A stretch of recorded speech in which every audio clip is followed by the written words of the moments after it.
ابو جحیفہ وہب بن عبداللہ سے روایت ہے کہ میں نے رسول اللہ صلی اللہ علیہ وسلم کو ایک سرخ چمڑے کے خیمے میں دیکھا، اور میں نے یہ بھی دیکھا کہ بلال رضی اللہ تعالی عنہ حضور صلی اللہ علیہ وسلم کو وضو کرا رہے ہیں، اور ہر شخص آپ کے وضو کا پانی حاصل کرنے کے لیے ایک دوسرے سے آگے بڑھنے کی کوشش کر رہا ہے۔ اگر کسی کو تھوڑا سا بھی پانی مل جاتا تو وہ اسے اپنے اوپر مل لیتا، اور اگر کوئی پانی نہ پا سکتا تو اپنے ساتھی کے ہاتھ کی تری ہی حاصل کرنے کی کوشش کرتا۔ پھر میں نے بلال رضی اللہ تعالی عنہ کو دیکھا کہ انہوں نے اپنی ایک برچھی اٹھائی جس کے نیچے لوہے کا پھل لگا ہوا تھا، اور اسے انہوں نے گاڑ دیا۔ نبی کریم صلی اللہ علیہ وسلم ڈیرے میں سے ایک سرخ پوشاک پہنے ہوئے تہبند اٹھائے ہوئے باہر تشریف لائے، اور برچھی کی طرف منہ کر کے لوگوں کو 2 رکعت نماز پڑھائی۔ میں نے دیکھا کہ آدمی اور جانور برچھی کے پرے سے گزر رہے تھے۔ صحیح بخاری حدیث نمبر 376۔ لوگوں نے سہل بن سعد سعدی سے پوچھا کہ منبر نبوی کس چیز کا تھا؟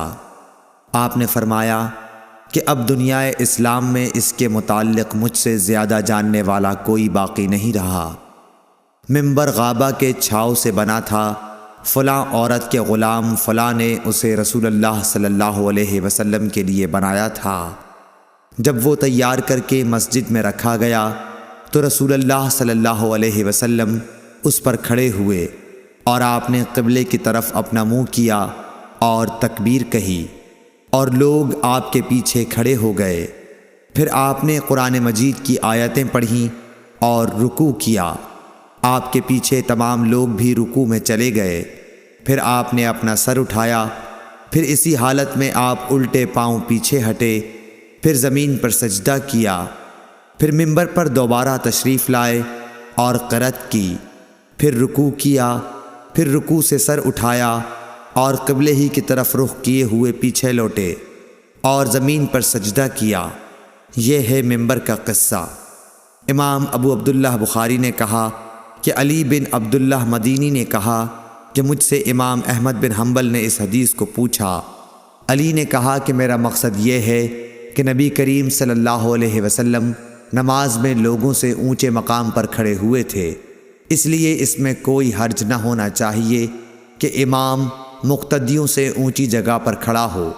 علی بن مدینی کہتے ہیں کہ میں نے امام احمد بن حنبل سے کہا کہ سفیان بن عینیہ سے یہ حدیث اکثر پوچھی جاتی تھی، آپ نے بھی یہ حدیث ان سے سنی ہے؟